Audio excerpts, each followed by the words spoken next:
أشهد أن لا إله إلا الله وحده لا شريك له وأشهد أن محمدا عبده ورسوله أما بعد فأعوذ بالله من الشيطان الرجيم بسم الله الرحمن الرحيم الحمد لله رب العالمين الرحمن الرحيم مالك يوم الدين إياك نعبد وإياك نستعين اهدنا الصراط المستقيم صراط الذين أنعمت عليهم غير المغضوب عليهم ولا الضالين আজও আমি মক্কা বিজয়ের ঘটনাবলী আরও বিস্তারিত বর্ণনা করব। মহানবী সাল্লাল্লাহু আলাইহি সাল্লামের মক্কায় অবস্থানকালের সময়সীমা সম্পর্কে বিস্তারিত বিবরণ হলো হুজুর সাল্লাল্লাহু আলাইহি সাল্লামের মক্কায় আগমন এবং মক্কা বিজয়ের পর মক্কায় কয়েকদিন তিনি সেখানে অবস্থান করেছিলেন, কিন্তু অবস্থানকাল সম্পর্কে দ্বিমত রয়েছে। বুখারীতে হযরত ইবনে আব্বাস থেকে বর্ণিত রয়েছে যে মহানবী মক্কায় 19 দিন অবস্থান করেছিলেন। তিনি 2 রাকাত নামাজ পড়তেন, অর্থাৎ নামাজ কসর করতেন। কোনো কোনো রওয়ায়েতে 18 বা 17 বা 15 দিনের কথা উল্লেখ আছে। আল্লামা ইবনে হাজার 19 দিনের রওয়ায়েতকে প্রাধান্য দিয়েছেন, কারণ বেশিরভাগ রওয়ায়েতে 19 দিনের কথা উল্লেখ রয়েছে। বাকি রওয়ায়েতগুলোকে সমন্বয় সাধন করতে গিয়ে বলা হয়েছে 19 দিনের রওয়ায়াতে মক্কায় প্রবেশ এবং মক্কা থেকে প্রস্থানের দিনে অন্তর্ভুক্ত আছে। আর যারা 17 দিন বর্ণনা করেছে তারা আসার দিন এবং যাওয়ার দিনকে অন্তর্ভুক্ত করেনি। যারা 18 দিনের সাক্ষ্য বর্ণনা করেছে তারা সেগুলোর মধ্য থেকে একদিনকে যোগ করেছে। যারা 15 দিনের কথা বলেছে তারা 17 দিনের রওয়ায়াতকে দৃষ্টিতে রেখে লিখেছে যে এটি আসল সংখ্যা, আর প্রবেশ এবং প্রস্থানের দিনকে তা থেকে বের করে 15 দিনের কথা তারা উল্লেখ করেছে। কোনো কোনো ধর্মযাজকও মহানবীর মক্কা বিজয়ের কথা নিজেদের গ্রন্থে উল্লেখ করেছে। উইলিয়াম মুর অনেক বড় প্রসিদ্ধ ওরিয়েন্টালিস্ট বা প্রাচ্য বিশারদ, স্কটল্যান্ডের অধিবাসী ছিলেন। তিনি মক্কা বিজয়ের কথা উল্লেখ করে তিনি তার পুস্তক দ্য লাইফ অফ মুহাম্মদে লিখেছেন, রাসূলুল্লাহর জীবনীর কথা উল্লেখ করে তিনি লিখেছেন যে মুহাম্মদ সাল্লাল্লাহু আলাইহি সাল্লামের অতীতের সমস্ত অপরাধ ক্ষমা করা, অর্থাৎ তিনি মানুষের অতীতের অপরাধ ক্ষমা করেছেন। সেই বরাতে বলছেন যে তার অতীতের সব অপরাধ ক্ষমা করা এবং লোকদের সমস্ত ছোট বড় অপরাধ উপেক্ষা করা, ভুলে যাওয়া, এটি সত্যিকার অর্থে মুহাম্মাদের নিজের কল্যাণার্থেই ছিল। এক ব্যক্তি এই কথা লিখতে বাধ্য, এই কথা বলার পর সে আবার স্বীকারও করতে হচ্ছে তাকে। তিনি বলছেন যে এর জন্য অনেক বড় করুণাময় হৃদয়ের প্রয়োজন হয়। এর উপকার যদিও তার নিজেরই হয়েছে, তার পৈতৃক শহরের সকল লোক তার সাথে সম্পৃক্ত হতে শুরু করে এবং তার উদ্দেশ্যকে পূর্ণ আন্তরিকতা এবং শ্রদ্ধার সাথে গ্রহণ করে। কয়েক সপ্তাহ পরে আমরা দেখতে পাই যে তাদের মধ্য থেকে 2000 ব্যক্তি তার পাশে দাঁড়িয়ে অত্যন্ত বিশ্বস্ততার সাথে যুদ্ধে অংশগ্রহণ করছে। উইলিয়াম মন্টগমরিও লিখেছেন। इसी तरह विलियम मॉन्टगोमरी ইনিও একজন স্কটিশ প্রাচ্য বিশারদ। তিনি ইসলাম এবং মহানবী সাল্লাল্লাহু আলাইহি ইসলামের বিরুদ্ধে जिसने इस्लाम তার বইগুলোতে অনেক কঠোর মন্তব্য করেছেন। बहुत सख्त তার बातें की हैं তার একটি বই মোহাম্মদ এট মদিনাতে তিনি লিখেছেন। मोहम्मद আমি অনুবাদ পড়ছি, এর পূর্বে অনুবাদই আপনাদেরকে শুনিয়েছিলাম। का तर्जुमा पढ़ता हूँ मैं, पहले ही मैंने तर्जुमा ही पढ़ा था। মক্কার নেতাদের মুসলমান হতে বাধ্য করা হয়নি, স্বীকার করছে এই ব্যক্তি। मान होने पर मजबूर এইসব নেতা এবং অন্যান্য লোকেরা কুফরের বা অবিশ্বাসী অবিচল ছিল। সবচেয়ে বড় বিষয় হলো সেই দক্ষতা যার সাথে তিনি जिसके साथ उन्होंने তার নেতৃত্বে अपनी ঐক্যকে यानी ने अपनी सरबराही সুসংহত করেছেন এবং সকল ব্যক্তিকে तमाम এটি বুঝিয়েছেন যে তাদের সাথে दिलाया বিচার করা হচ্ছে। বিষয়টি ইসলামী সমাজে সামঞ্জস্য, প্রশান্তি এবং উৎসাহ উদ্দীপনার অনুভূতিকে দৃঢ় করে, যা অন্যত্র বিদ্যমান অস্থিরতার বিপরীতে ছিল। बेचैनी के बरक এই বিষয়টি নিশ্চয়ই মানুষের সামনে স্পষ্ট হয়ে গিয়ে থাকবে এবং তা তাদেরকে মুহাম্মদের প্রতি আকৃষ্ট করে থাকবে। এইসব বিষয়ের ভিতর একটি বিষয় আছে যা গভীর প্রভাব বিস্তার করে, আর তা হলো মুহাম্মদ রাসূলুল্লাহর নিজের উদ্দেশ্য, তার অন্তর্দৃষ্টি এবং তার अपनी बसीरत দূরদর্শী প্রজ্ঞার প্রতি বিশ্বাস। যখন তার জামাত একান্ত ছোট ছিল আর নিজেদের সমস্ত উপকরণ শত্রুর হাত থেকে রক্ষা পাওয়ার জন্য কাজে লাগাচ্ছিল, তখন তিনি এক ইউনাইটেড আরবের ধারণার জন্ম দেন, যা বাইরের দিকে উন্নতি করবে আর যাতে মক্কার লোকেরা তাদের পুরনো বাণিজ্যিক অভিজ্ঞতা, বাণিজ্যিক ভূমিকাকেও বা ব্যবসা বাণিজ্যের অভিজ্ঞতাকে কাজে লাগিয়ে নতুনভাবে ভূমিকা পালন করবে। नया किरदार अदा करेंगे। তখন প্রায় সবাই, এমনকি সবচেয়ে বড় লোকেরাও তার সামনে অবনত হতে বাধ্য হয়েছে। প্রভু তো সমস্যা সত্ত্বেও বেশিরভাগ কঠিন পরিস্থিতিতে কিন্তু প্রায় সকল ক্ষেত্রে পূর্ণ আত্মবিশ্বাস নিয়ে তারা নিজেদের লক্ষ্যের পানে অগ্রসর হতে থাকে। যদি আমাদের এই ঐতিহাসিক ঘটনাগুলোর সত্যতার প্রতি বিশ্বাস না থাকতো, তাহলে খুব কমই কেউ বিশ্বাস করত যে মক্কার একজন নবী, যাকে তুচ্ছ মনে করা হতো, তিনি তার শহরে বিজয়ী হিসাবে ফিরে আসতে পারেন। फातह के तौर पर वापस আর একজন প্রাচ্য বিশারদ, তার নাম হলো আর্থার গিলম্যান। तशरीक है ইনি একজন প্রখ্যাত প্রাচ্যবিদ ছিলেন। তার সম্পর্ক ছিল আমেরিকার সাথে। মক্কা বিজয়ের কথা উল্লেখ করতে গিয়ে তিনি তার বই मक्का का जिक्र करते हुए उसने अपनी किताब দ্য সারাসেন্সে दी सारसन মহানবী সাল্লাল্লাহু আলাইহি সাল্লামের সাধারণ ক্ষমা, नबी करीम सल्लल्लाहु अलैहि वसल्लम উত্তম আদর্শ, উসওয়ায়ে হাসানা এবং তাঁর সহনশীলতাকে আদর্শ চরিত্র হিসাবে উল্লেখ করে লিখেছেন। देते हुए लिखा উত্তম চরিত্র হিসাবে উল্লেখ করেছেন মহানবীর সহনশীলতাকে, আর বলেছেন যে মোহাম্মদ সাল্লাল্লাহু আলাইহি সাল্লাম যখন তার সেই উটে বসেন, যে অত্যন্ত বিশ্বস্ততার সাথে আরও অনেক উপলক্ষে তাকে এক স্থান থেকে অন্য স্থানে পৌঁছিয়েছে। এই উটে আরোহণ করে তিনি শহরে যখন প্রবেশ করেন, তখন কৃতজ্ঞতার চেতনায় তার হৃদয়ে আবেগ আপ্লুত হয়ে যায়, কেননা তিনি রাস্তাগুলোকে খালি দেখতে পান এবং বুঝতে পেরেছেন যে তাকে স্বাগতম জানানো হবে শান্তিপূর্ণভাবে। তার এই কথাটি খুবই প্রশংসার যোগ্য যে যখন অতীতের মক্কাবাসীদের অত্যাচারের স্মৃতি তাকে প্রতিশোধ নিতে উস্কে দিতে পারত, তিনি তার সেনাবাহিনীকে কোনো ধরনের রক্তপাত থেকে বারণ করেন এবং বিনয় ও আল্লাহ তাআলার প্রতি কৃতজ্ঞতার সম্ভাব্য সব পন্থা অবলম্বন করেন।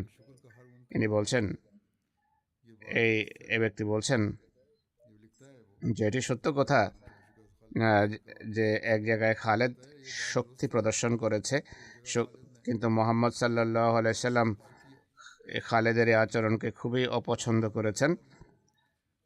মহানবী সাল্লাল্লাহু আলাইহি সাল্লাম এখানে যে প্রথম কাজটি করেছিলেন তা ছিল কাবা শরীফকে প্রতিমা হতে পবিত্র করা। এরপর তিনি তার মুয়াজ্জিনকে কাবার উঁচু কোনো জায়গায় দাঁড়িয়ে নামাজের আজান দেওয়ার নির্দেশ দেন, আর এক ব্যক্তিকে ঘোষণা করার জন্য পাঠান যে প্রত্যেক ব্যক্তি যেন তার কাছে থাকা মূর্তিগুলো বা প্রতিমাগুলো ভেঙে ফেলে। ইনি লিখছেন যে 10 বা 12 জন লোক যারা পূর্বে বিভিন্ন সময়ে খুবই বর্বর আচরণ প্রদর্শন করেছিল তাদের শাস্তি দেওয়ার নির্দেশ জারি করা হয়। তাদের মাঝে 4 জনকে মৃত্যুদণ্ড দেওয়া হয়, কিন্তু এই আচরণকে অন্যান্য কঙ্কারার বা বিজয়ীদের আচরণের মোকাবেলায় খুবই মানবিক আচরণ আখ্যা দেওয়া হচ্ছে।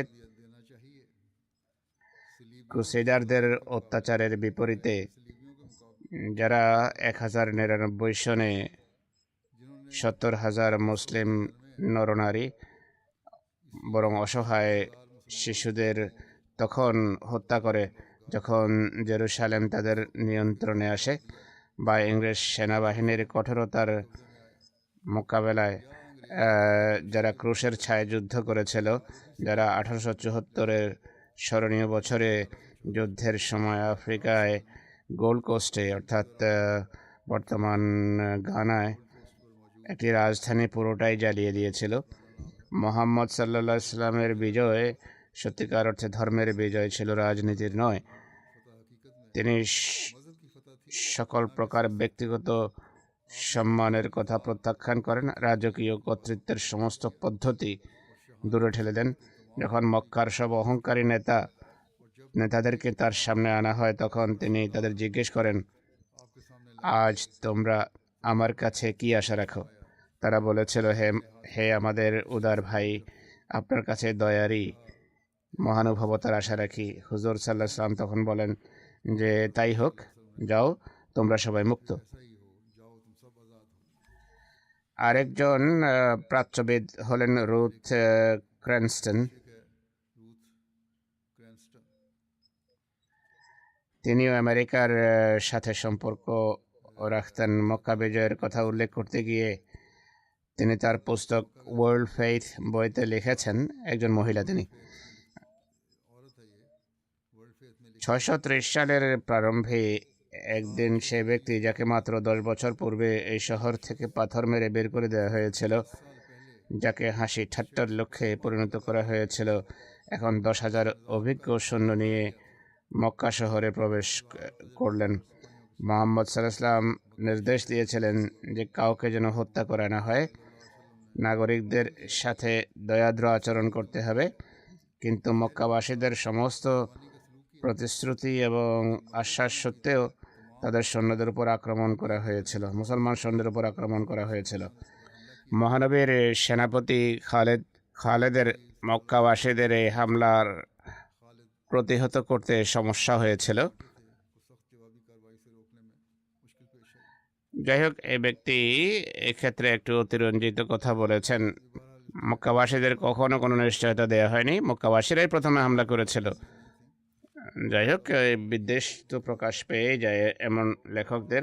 ইনি লেখছেন, এতে 2 জন মুসলমান এবং 28 জন মক্কাবাসী নিহত হয়।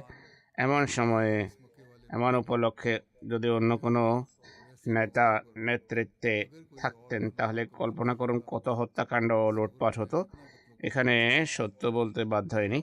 যখন মুসলিম বাহিনী শহর নিয়ন্ত্রণে নিয়ে নেয়, তখন মুহাম্মদ সাল্লাল্লাহু আলাইহি ওয়াসাল্লাম নিজের পোশাক পরিবর্তন করে সাদা এহরামের কাপড় পরিধান করেন। তিনি হজের নির্ধারিত রীতিনীতি পালন করেন, কাবার 7 বার তাওয়াফ করেন। এরপর তিনি তার বাকি সাথীদের ডাকেন। সেই সাথীরা যারা বারবার নিজেদের জীবন বিপন্ন করে তার উদ্দেশ্যের জন্য ত্যাগ স্বীকার করেছিলেন, যাতে তারা এই মহান দিনে তার জীবনের সবচেয়ে গুরুত্বপূর্ণ মুহূর্তে তার পাশে দাঁড়াতে পারেন। হুবল সহ একে 360টি মূর্তি কাবা থেকে বের করা হয় আর টুকরো টুকরো করে দেওয়া হয়। প্রতিটি মূর্তি ভাঙার সময় মুহাম্মদ সাল্লাল্লাহু আলাইহি ওয়াসাল্লাম উচ্চস্বরে ঘোষণা দিচ্ছিলেন, যা আল হক ওয়া জাহাকাল বাতিল, সত্য এসে গেছে, মিথ্যা বিলুপ্ত হয়েছে। ক্যারেন আর্মস্ট্রং একজন ভালো প্রাচ্যবিদ, খুবই ন্যায়ের দৃষ্টিতে তিনি লেখেন। যার জন্ম হয়েছে 1944 সনে। ইংল্যান্ডের একজন বিখ্যাত স্কলার এবং লেখিকা। তিনি তুলনামূলক ধর্ম বিষয়ক লেখার কারণে তার খ্যাতি রয়েছে। তিনি তার পুস্তক Mohammad a biography of prophet বইতে মক্কা বিজয়ের প্রেক্ষাপটে লিখেছেন যে মোহাম্মদ সাল্লাল্লাহু আলাইহি সাল্লাম রক্তাক্ত প্রতিশোধ নেয়ার কোনো বাসনা রাখতেন না, কোনো বাসনা তার ছিল না। কাউকে ইসলাম গ্রহণে বাধ্য করা হয়নি, আর এমনও মনে হয় না যে কারো উপর কোনো চাপ প্রয়োগ করা হয়েছে। হুজুর সাল্লাল্লাহু আলাইহি সাল্লাম মানুষকে বাধ্য করতে চাননি, বরং তাদের মাঝে শান্তি ও মীমাংসার পরিবেশ সৃষ্টি করতে এসেছিলেন। তিনি মক্কায় এই জন্য আসেননি যে কুরাইশকে অত্যাচার ও নির্যাতনের লক্ষ্যে পরিণত করবেন, বরং তিনি এসেছিলেন সেই ধর্মের অবসান ঘটাতে, যা তাদের জন্য ব্যর্থ প্রমাণিত হয়েছিল। মক্কা বিজয়ের মাধ্যমে মুহাম্মদ সাল্লাল্লাহু আলাইহি সাল্লাম তার নবুয়তের দাবির সত্যতা প্রমাণ করে দিয়েছিলেন। এই বিজয়ে কোনো রক্তপাত ছাড়াই অর্জিত হয়েছিল, আর মুহাম্মদ সাল্লাল্লাহু আলাইহি সাল্লামের শান্তিপূর্ণ নীতি সফল হয়েছিল। কয়েক বছরের মধ্যেই মক্কায় মূর্তি পূজার অবসান ঘটে এবং ইকরাম ও সুহাইলের মতো কঠোরতম বিরোধীরা আন্তরিক উদ্দীপনা এবং স্বতঃস্ফূর্ত প্রেরণায় ইসলাম গ্রহণ করে। যাই হোক, এদের মাঝে কত প্রাচ্য বিশারদ ভয়াবহ বিরোধী হওয়ার সত্ত্বেও এই সত্য বর্ণনা করেছে এবং এটি করতে বাধ্য ছিল, এছাড়া উপায়ও ছিল না তাদের।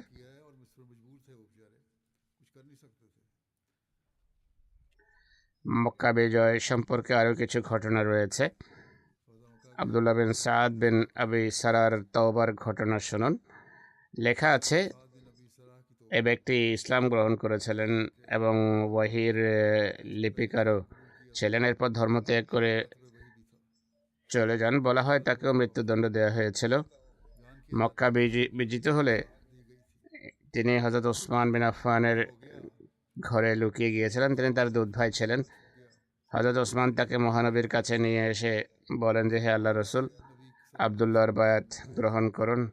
মহানবী দীর্ঘক্ষণ নীরব থাকেন, তারপর তার বায়াত গ্রহণ করেন। আবদুল্লাহ বিন আবি সারা যখন ফিরে গেল, এই বর্ণনাকারী বলছেন যে মহানবী সাহাবীদের বলেন যে আমি কিছুক্ষণ নীরব ছিলাম যাতে তোমাদেরকে উঠে তাকে হত্যা করে।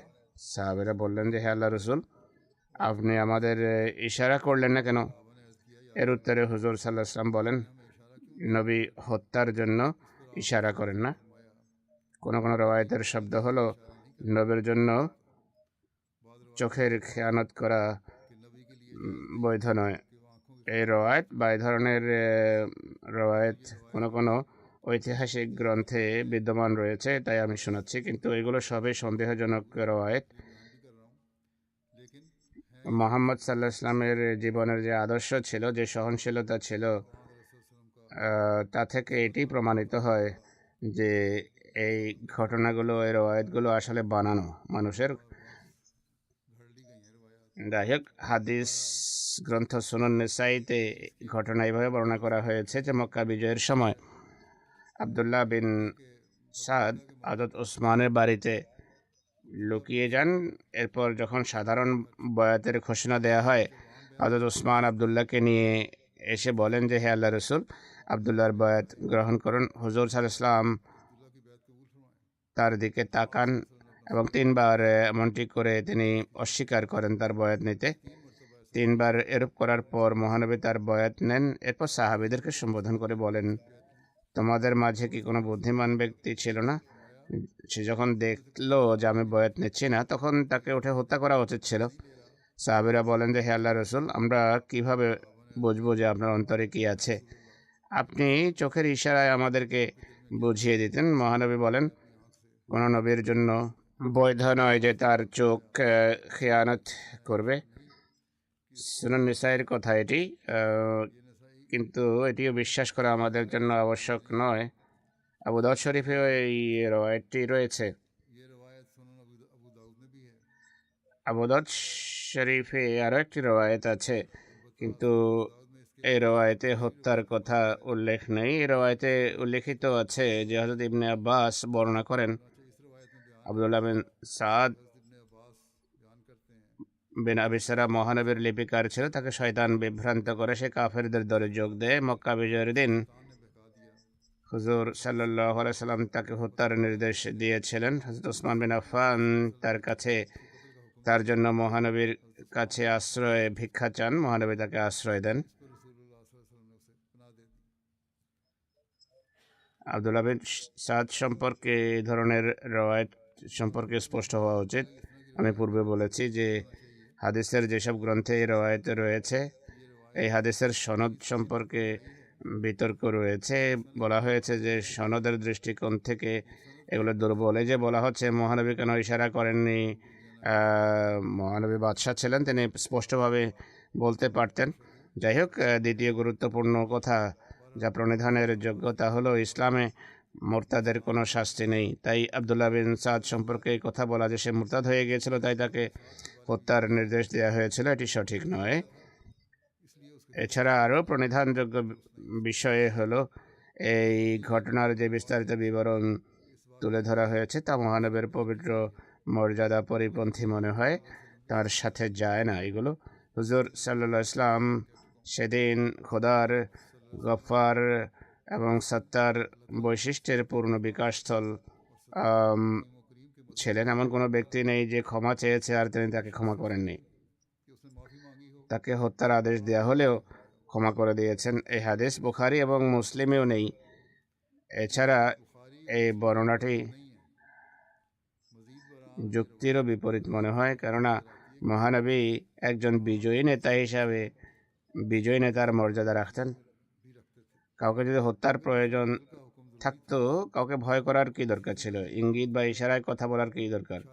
হযরত ওসমান যখন আবদুল্লাহকে নিয়ে এসেছিলেন, তিনি পরিষ্কারভাবে বলতে পারতেন যে এর অপরাধ এমন যে তাকে সে ক্ষমা পাওয়ার যোগ্য নয়। সেই দিনগুলোতে বনু মখজুম গোত্রের একজন মহিলার চুরির মামলাও মহানবীর সামনে পেশ করা হয়েছিল।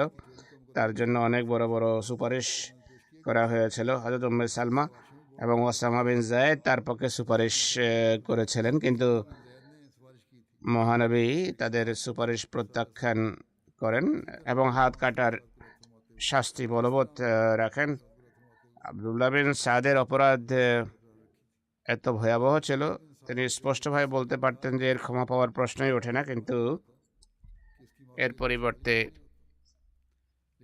মহানবীর প্রতি এমন আচরণ আরোপ করা যা সাধারণ নৈতিক শিষ্টাচার ও রীতিনীতির পরিপন্থী তা গ্রহণযোগ্য নয়। অর্থাৎ যখন সে বয়াত করতে আসে তখন নাউজুবিল্লাহ মহানবী নাকি নীরব ছিলেন, যেন কেউ উঠে তাকে হত্যা করতে পারে। সাহাবীরা এমনটি না করার কারণে তিনি নাকি তাদেরকে জিজ্ঞাসাবাদ করেছেন যে তারা কেন হত্যা করলো না। যখন সাহাবীরা বললেন যে আপনি চোখের ইশারায় বলতেন, তিনি নাকি বলেন যে নবীর চোখ বিশ্বাসঘাতকতা করে না, তাই চোখ দিয়ে ইশারা করেননি। নাউজুবিল্লাহ, এগুলো ভ্রান্ত কথা। মনে হয় যেন মহানবীর হৃদয়ে বাসনা এটিই ছিল যে কেউ যেন তাকে হত্যা করে, কিন্তু হত্যা করেনি। তো এই রওয়ায়াতের গঠনই পুরো বিষয়টাকে প্রত্যাখ্যান করে। মহানবীর পবিত্র মর্যাদা অনেক মহান, অনেক উঁচু, তার প্রতি এমন কথা আরোপ করা কোনোভাবে বৈধ নয়। তিনি শরীয়তের বিধি প্রতিষ্ঠার জন্য পাহাড়ের মতো দৃঢ় ছিলেন এবং কারো কোনো পরোয়া করতেন না। তবে ক্ষমা এবং দয়ার প্রদর্শনের ক্ষেত্রে রেশমের মতো কোমল মতি ছিলেন। তার অন্তরে কোনো সংশয় বিরাজ করত না। এই জন্য আব্দুল্লাহ ইবনে সাদের বয়াতের ক্ষেত্রে এই ধরনের বিষয়গুলো সন্দেহজনক।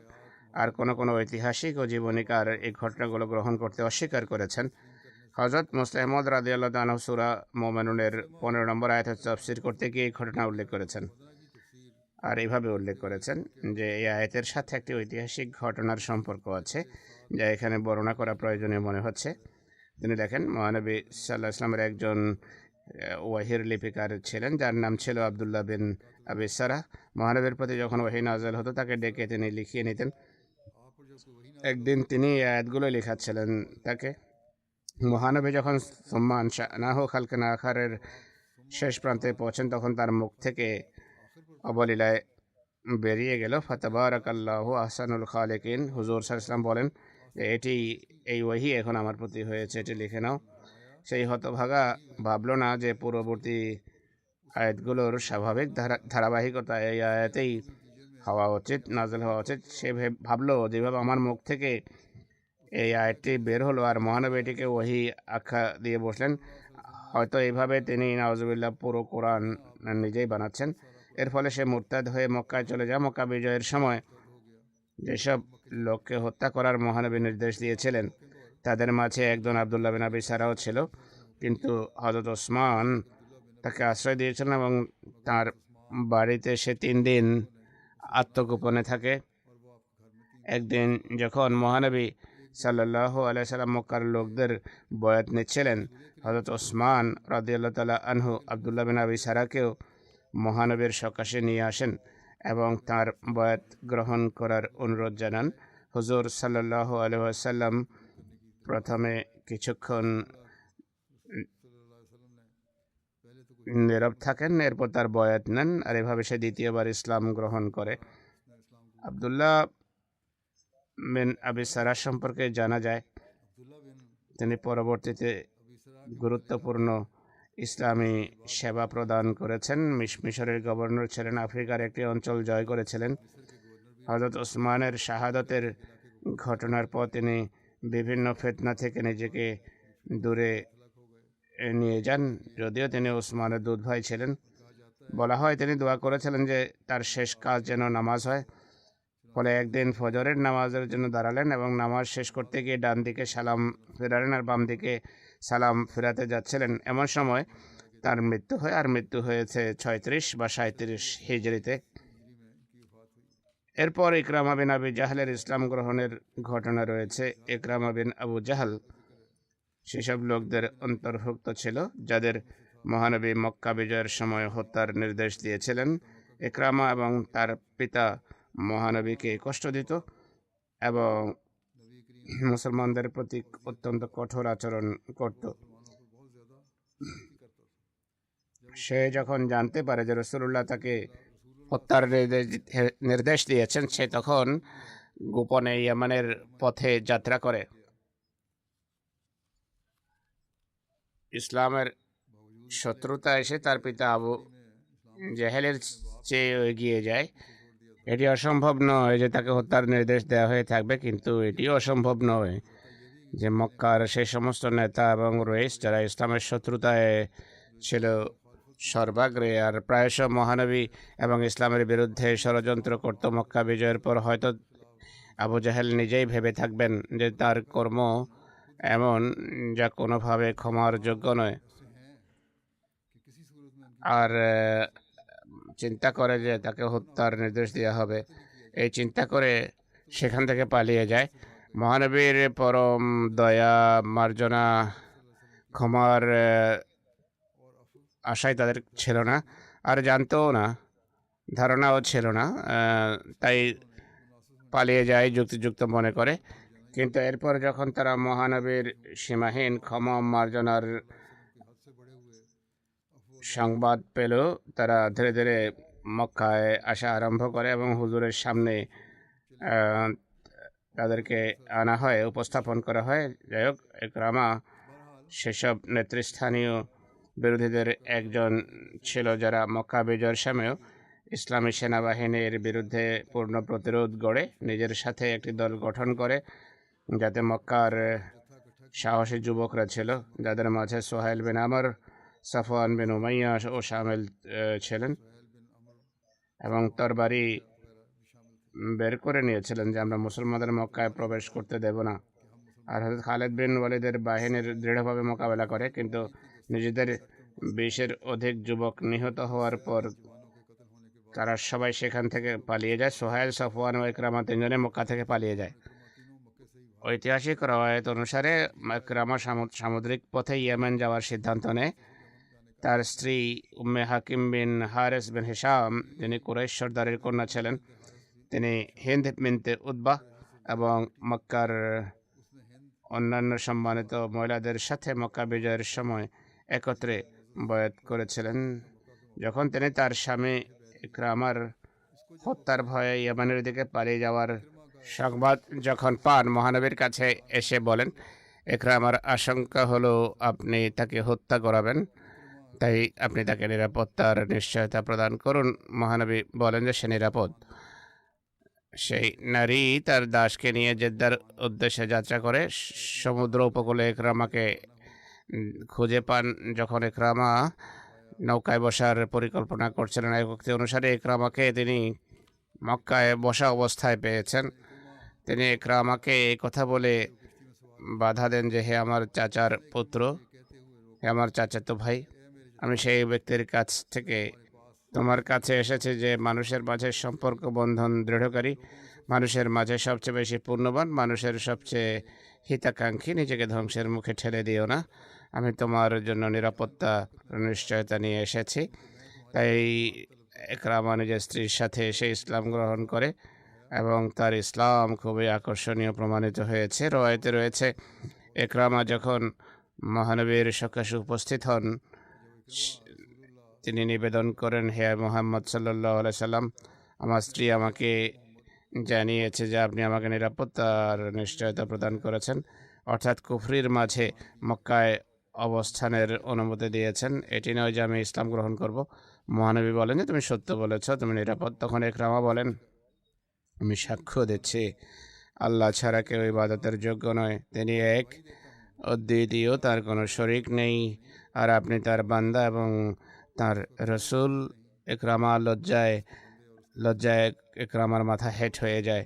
এরপর মহানবী বলেন, হে ইকরামা, আজকে আমার কাছে যাই চাইবে, যদি আমার দেওয়ার সামর্থ্য থাকে অবশ্যই তোমাকে তা দান করব। ইকরামা বলেন, আমার প্রত্যেক সেই শত্রুতার জন্য ক্ষমার দোয়া করুন যা আপনার বিরুদ্ধে আমি চলমান রেখেছি, অব্যাহত রেখেছি। তখন মহানবী দোয়া করেন, হে আল্লাহ, ইকরামার প্রত্যেক সেই শত্রুতা ক্ষমা করো যা সে আমার বিরুদ্ধে অব্যাহত রেখেছিল, বা প্রত্যেক সেই অপছন্দনীয় কাজ ক্ষমা করে দাও যা সে করেছে। এরপর মহানবী আনন্দে আবেগ আপ্লুত হয়ে চাদর তার গায়ে পরিয়ে দেন এবং বলেন, স্বাগতম তাকে যে ইমানের অবস্থায় এবং হিজরতের অবস্থায় আমাদের কাছে এসেছে।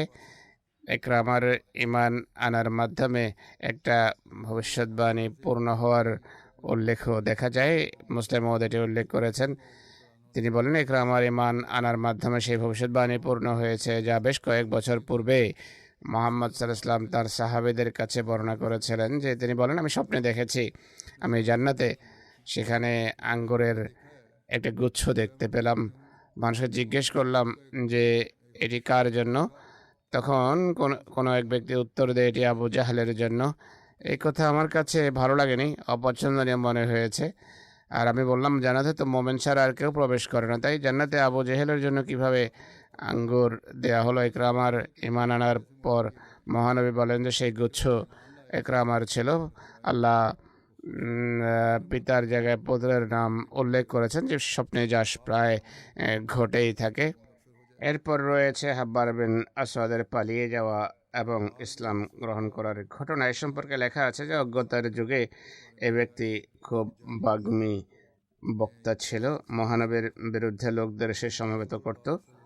এছাড়া সে খুব দুর্ব্যবহারকারী ব্যক্তি ছিল। হুজুর সাল্লাল্লাহু আলাইহি ওয়াসাল্লামের কন্যা হযরত যায়েনব যখন মদিনায় হিজরত করেন তখন তিনি অন্তঃসত্ত্বা ছিলেন। হাব্বার বিন আসওয়াদ উটকে ভয় দেখায়, যার কারণে তিনি উট থেকে নিচে পড়ে যান এবং হযরত মহানবীর কন্যার গর্ভপাত হয়। এই কারণে তিনি শেষ সময় পর্যন্ত অসুস্থ ছিলেন। মহানবী তাকে হত্যার নির্দেশ দিয়েছিলেন যে যেখানেই তাকে পাওয়া যায় তাকে যেন হত্যা করা হয়। মক্কা বিজয়ের পর সে এই ভয়ে মক্কা থেকে পালিয়ে যায়, জঙ্গলে আত্মগোপন করে। মক্কা বিজয়ের পর যখন মহানবী মদিনায় ফিরে যান, সে সেখানে মহানবীর সকাশে উপস্থিত হয়। যখন সে মহানবীর কাছে আসে, সাহাবীরা তাকে দেখে ফেলেন এবং মহানবীকে বলেন যে হাব্বার আসছে। তিনি বলেন, হ্যাঁ আমি দেখেছি, তাকে কিছু বলো না। হাব্বার কাছে এসে বলে, ইয়া রাসূলুল্লাহ, আপনার প্রতি শান্তি বর্ষিত হোক। আমি সাক্ষ্য দিচ্ছি যে আল্লাহ ছাড়া কোনো উপাস্য নাই, আর আপনি আল্লাহর রসুল, আমি আপনার কাছ থেকে পালিয়ে সমস্ত এলাকায় ঘুরেছি। আমি অনারবদের সাথেও যোগ দিতে চেয়েছিলাম। এরপর আমি আপনার দয়া, আপনার কৃপা এবং ক্ষমাশীলতাকে স্মরণ করলাম যা আপনি অত্যাচারীদের প্রতি প্রদর্শন করেন। হে আল্লাহ রসুল, আমরা মুশরিক ছিলাম, আল্লাহ আপনার মাধ্যমে আমাদের হেদায়েত দিয়েছেন এবং ধ্বংস থেকে রক্ষা করেছেন। আমার সীমা লঙ্ঘন এবং আপনাকে যে কষ্ট দিয়েছি সেগুলো ক্ষমা করুন। আমি আমার দুর্ব্যবহার এবং পাপের কথা স্বীকার করছি। বর্ণনাকারী বলেন, রওয়ায়াতকারী বলেন, আমি তখন মহানবীর প্রতি তাকাচ্ছিলাম। তিনি হাব্বারের ক্ষমা প্রার্থনার সময় লজ্জায় মাথা ঝুঁকিয়ে বসেছিলেন এবং বলেন যে আমি তোমাকে ক্ষমা করলাম। ইসলাম পূর্ববর্তী সব পাপ ক্ষমা করে দেয়। হজরত মুসলিমউদ রাদিয়াল্লাহু তাআলা আনহু ওই ঘটনাটি লিখেছেন যে সেই লোকেরা যাদের হত্যার আদেশ দেওয়া হয়েছিল তাদের মাঝে সেই ব্যক্তিও ছিল যে মহানবীর কন্যা হযরত জাইনাবের মৃত্যুর কারণ হয়েছিল। সেই ব্যক্তির নাম ছিল হাব্বার। সে হযরত জাইনাবের ওটের জিনের বাধার যে চওড়া ফিতা হয় সেটি কেটে দিয়েছিল। হযরত জাইনাব ওট থেকে পড়ে যান, যার ফলে তার গর্ভপাত হয় এবং স্বল্পকাল পর তিনি ইন্তেকাল করেন। অন্যান্য অপরাধের পাশাপাশি এই অপরাধও তাকে মৃত্যুদণ্ড দেওয়ার জন্য যথেষ্ট ছিল। এই ব্যক্তিও মহানবীর কাছে আসে এবং বলে, হে আল্লাহর নবী, আমি আপনার ভয়ে ইরানের দিকে চলে গিয়েছিলাম। এরপর আবার ভাবলাম আল্লাহ তাআলা তার নবীর মাধ্যমে আমাদের শিরকের ধ্যান ধারণা দূরীভূত করেছেন, আমাদেরকে আধ্যাত্মিক ধ্বংসের হাত থেকে রক্ষা করেছেন। আমি অন্যদের কাছে যাওয়ার পরিবর্তে তার কাছে কেন যাই না, আর কেন নিজের পাপের কথা স্বীকার করে তার কাছে ক্ষমা চাই না? মহানবী বলেন, হাব্বার, আল্লাহ যেহেতু তোমার হৃদয়ে ইসলামের প্রতি ভালোবাসা সৃষ্টি করেছেন, তাই কেন আমি তোমার পাপ ক্ষমা করব না? যাও, আমি তোমাকে ক্ষমা করলাম। ইসলাম তোমার সমস্ত পূর্বের অপরাধ মুছে দিয়েছে। তো এই ব্যক্তিকে তো মহানবী ক্ষমা করলেন। আবার বলা হয় আবদুল্লাহকে নাকি মহানবী ক্ষমা করেননি, বরং বলেছেন যে তাকে কেন হত্যা করনি। যাই হোক, আরেক ব্যক্তি হলেন কাব বিন জুহাইর বিন আবি আসলামি বা আবি সুলমা। 7ম হিজরিতে কাব এবং তার ভাইয়ের বোঝায় উভয়ই আবরাক নামক স্থানে আসেন, যা বসরা থেকে মদিনার পথে বনু আসাদের একটি কূপ ছিল। বুজাইর এখান থেকে মদিনায় যায়, সেখানে গিয়ে ইসলাম গ্রহণ করে, যে কারণে কাব খুবই রাগান্বিত হয় এবং ব্যঙ্গাত্মক কবিতা লেখে। যদিও সাধারণ রওয়ায়াত থেকে এটা জানা যায় মহানবী এসব ব্যঙ্গাত্মক কবিতার কারণে কাবকে হত্যার আদেশ দিয়েছিলেন, কিন্তু কিছু প্রমাণ থেকে জানা যায় যে আসল বিষয়টি শুধু এতটুকু ছিল না, বরং কাব এবং বুজাইর মহানবীকে কষ্ট দেওয়ার বা হত্যার কোনো ষড়যন্ত্র করেছিল। এই উদ্দেশ্যে কাব মদিনা থেকে দূরে অবস্থান করে এবং ভাইকে মদিনায় পাঠায়, কিন্তু বুজাইর ইসলাম গ্রহণ করে নেয়। যখন কাব ভাইয়ের ইসলাম গ্রহণের সংবাদ পায় সে খুবই রাগান্বিত হয়। মহানবী যখন তায়েফ থেকে ফিরে আসছিলেন, তখন বুজাইর তার ভাই কাব বিন জুহাইরকে পত্র লেখে যে সেও তওবা করে মহানবীর সকাশে এসে যেন ক্ষমা প্রার্থনা করে, কেননা মহানবী প্রত্যেক সেই ব্যক্তিকে ক্ষমা করেন যে তওবা করে মহানবীর কাছে উপস্থিত হয়। অবশেষে কাবের মহানবীর কাছে উপস্থিত হওয়া ছাড়া গত্যন্তর ছিল না। সে কাসিদা লেখে। সেই কাসিদার প্রথম পংক্তি হলো বা পংক্তির অনুবাদ হলো, সাদ আমা থেকে বিচ্ছিন্ন হয়ে গেছে আর দুঃখের তীব্রতায় আমার হৃদয় টুকরো টুকরো হয়ে যাচ্ছে। এরপর কাব বিন জুহাইর রওনা হয় এবং মদিনায় পৌঁছে তার এক পরিচিত ব্যক্তির ঘরে অবস্থান করে। পরের দিন সে ব্যক্তি কাবকে মহানবীর সকাশে নিয়ে আসে। হুজুর যখন ফজরের নামাজ শেষ করেন, তখন সে ব্যক্তি মহানবীর প্রতি ইঙ্গিত করে কাবকে বলে, ইনি মহানবী, তুমি দাঁড়িয়ে তার কাছে নিরাপত্তা চাও। সে দাঁড়ায় এবং এরপর মহানবীর সামনে বসে তার হাত মহানবীর পবিত্র হাতে দিয়ে দেয়। হুজুর সাল্লাল্লাহু আলাইহি সাল্লাম এবং তার সামনে উপস্থিত সাহাবীদের কেউ কাব বিন জোহাইরকে চিনতে পারেনি। কাব বলেন, হে আল্লাহ রসুল, কাব বিন জোহাইর আপনার কাছে জীবনের নিরাপত্তা আর তওবা করে মুসলমান হওয়ার জন্য আসতে চায়। যদি তাকে আপনার কাছে নিয়ে আসি, আপনি কি তার তওবা গ্রহণ করবেন? হুজুর বলেন, হ্যাঁ। তখন কাব নিবেদন করেন যে আমি কাব বিন জোহাইর। একথা শোনা মাত্রই এক আনসারী দাঁড়িয়ে বলেন যে হে আল্লাহ রসুল সাল্লাল্লাহু আলাইহি সাল্লাম, খোদার এই শত্রুকে আমার হাতে তুলে দেন, আমি তার শিরচ্ছেদ করব। মহানবী বলেন, তাকে ছেড়ে দাও, যেতে দাও। এ ব্যক্তি তওবার জন্য এসেছে, অনুশোচনা করতে এসেছে। কাব যখন মানাত সওয়াদু কবিতাটি পরে আর এই পংক্তিতে পৌঁছে যে ইন্না রাসূলা নূরুন,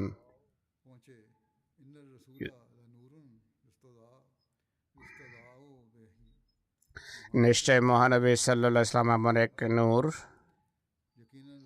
যার কাছ থেকে আলো লাভ হয়, আল্লাহর নগ্ন তরবারিগুলোর একটি তিনি। তখন মহানবী সাল্লাল্লাহু আলাইহি ওয়াসাল্লাম তার চাদর কাবের গায়ে পরিয়ে দেন, যে চাদরটি মহানবীর দেহে ছিল। এই কাসিদার, যে কারণে কাসিদার নাম কাসিদায়ে বুরদা বা চাদরওয়ালার কাসিদা বা কবিতা। কাসিদা বানাত সোয়াদও বলা হয় এটিকে, আর কাসিদা বুরদাও বলা হয়, অর্থাৎ বুরদার নজম। পরবর্তীতে হযরত আমির মুয়াবিয়া এক বিশাল অঙ্কের বিনিময়ে কাব থেকে চাদর ক্রয় করার চেষ্টা করেন, কিন্তু তিনি বলেন যে আমি মহানবীর এই আশিসময় কাপড় আমার জীবন থেকে বিচ্ছিন্ন হতে দেব না। কিন্তু হযরত কাবের ইন্তেকালের পর হযরত আমির মুয়াবিয়া কাবের উত্তরাধিকারীদের কাছ থেকে চাদর ক্রয় করেন। এরপর এই চাদর বনি উমাইয়ার শাসকদের হাত বদল হতে থাকে, আর উমাইয়া শাসনের অবসানের সময় এটি নষ্ট হয়ে যায়। সাধারণ মানুষের মাঝে কাসিদা বুরদা নামে আরও একটি কবিতা আছে, ইমাম শরফুদ্দিন বসিরির লেখা কবিতা সেটি। এটিকেও কাসিদা বুরদা বলা হয়। এর কারণ হলো তিনি যখন মহানবী সম্পর্কে কবিতা লেখেন, স্বপ্নে মহানবী সাল্লাল্লাহু আলাইহি সাল্লাম তার পবিত্র চাদর তাকে পরিয়ে দেন, যা জাগ্রত অবস্থায়ও তার কাঁধে ছিল। বলা হয় ইমাম বসিরি পক্ষাঘাত কবলিত ছিলেন। এই চাদরের কল্যাণে তিনি আরোগ্য লাভ করেন। এটি কাহিনী যা বর্ণনা করা হয়ে থাকে, এমন কাহিনী বানানো হয়ে থাকে। আরও অনেক চরম বিরোধীর ইসলাম গ্রহণের ঘটনা রয়েছে এবং তারা কিভাবে ক্ষমা পেয়েছেন তাও উল্লেখিত আছে। ইনশাল্লাহ পরে বর্ণনা করব। আগামী জুমা থেকে ইনশাল্লাহ তাআলা আহমদিয়া মুসলিম জামাত যুক্তরাজ্যের বার্ষিক জলসা আরম্ভ হচ্ছে। এর জন্য দোয়া করুন। আল্লাহ তাআলা নিজ অনুগ্রহে জলসাকে বরকতময় করুন এবং প্রতিটি অনুষ্ঠানকে নিজ অনুগ্রহে যেন তিনি সমৃদ্ধ করেন। আল্লাহ তাআলা প্রত্যেক দুষ্কৃতকারী ও ক্ষতি সাধনকারী বা যে কোনো ক্ষতি করার ইচ্ছা পোষণকারীর অনিষ্ট থেকে আল্লাহ রক্ষা করুন। যে সব অতিথি দেশের ভেতর থেকে আসছেন বা দেশের বাইরে থেকে আসছেন, আল্লাহ তাআলা তাদেরকে নিরাপদে নিয়ে আসুন। এখানে তাদেরকে সর্বপ্রকার নিরাপত্তার বেষ্টনীতে স্থান দিন। জলসার জন্য ব্যক্তিগত অতিথি হিসেবে যারা আসছেন বা জামাতি ব্যবস্থাপনার অধীনে মেহমান নেওয়াজি বিভাগের অধীনে যাদের ব্যবস্থা করা হবে, তাদের আতিথেয়তার দায়িত্ব পালন করার আল্লাহ তাআলা প্রত্যেক মেজবানকে তৌফিক দান করুন। কর্মীরা যারা বড় উৎসাহ উদ্দীপনার সাথে জলসার দায়িত্বের জন্য নিজেদের সেবা উপস্থাপন করেন, আল্লাহ তাআলা সকলকে নিঃস্বার্থভাবে নিজ নিজ বিভাগে দায়িত্ব পালনের বা সেবা করার তৌফিক দান করুন। তারা যেন অত্যন্ত সম্মান ও শ্রদ্ধার, নম্রতা ও মধুর আচরণের মাধ্যমে অতিথি সেবা করতে পারেন। অনেক সময় কাজের আধিক্য এবং ঘুমের স্বল্পতার কারণে কিছু কর্মীর সুমিষ্ট স্বভাব এবং প্রকৃতি প্রভাবিত হয়, কিন্তু প্রত্যেক কর্মী যার কোনো বিভাগে দায়িত্ব রয়েছে আর এই চিন্তা করে এই দিনগুলো কাটানো উচিত যে আল্লাহ তাআলা আমাদেরকে হজরত মসিহ মউদ আলাইহিসসালাতু ওয়াসসালামের অতিথিদের সেবা করার সুযোগ দিয়েছেন।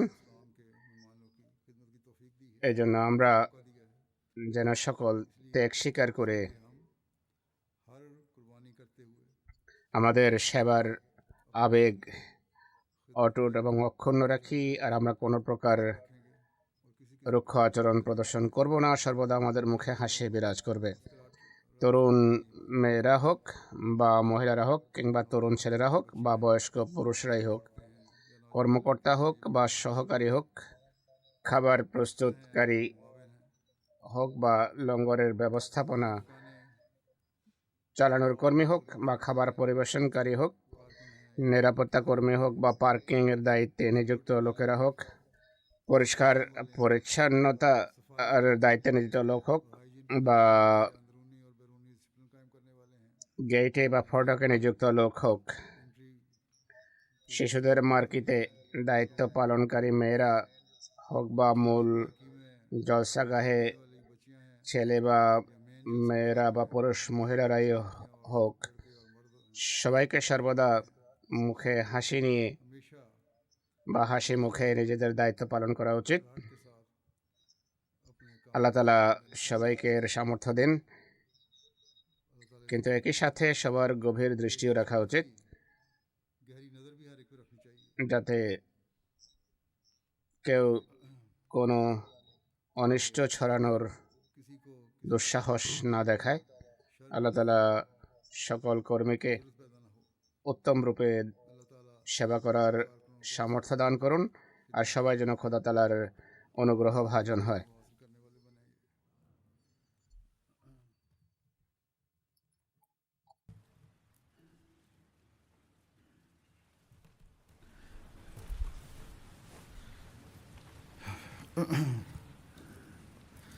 আলহামদুলিল্লাহ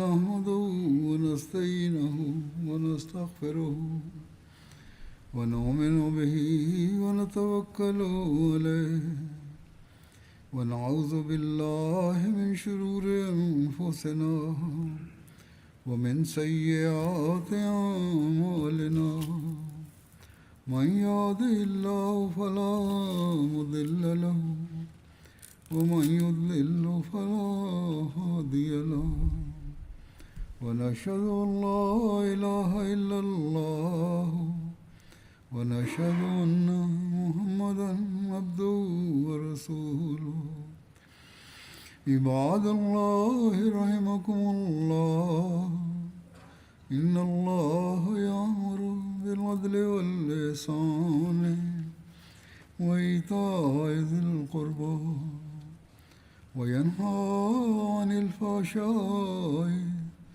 والمنكر والبغي يعظكم لعلكم تذكرون اذكروا الله يذكركم وادعوه يستجب لكم ولذكر الله أكبر.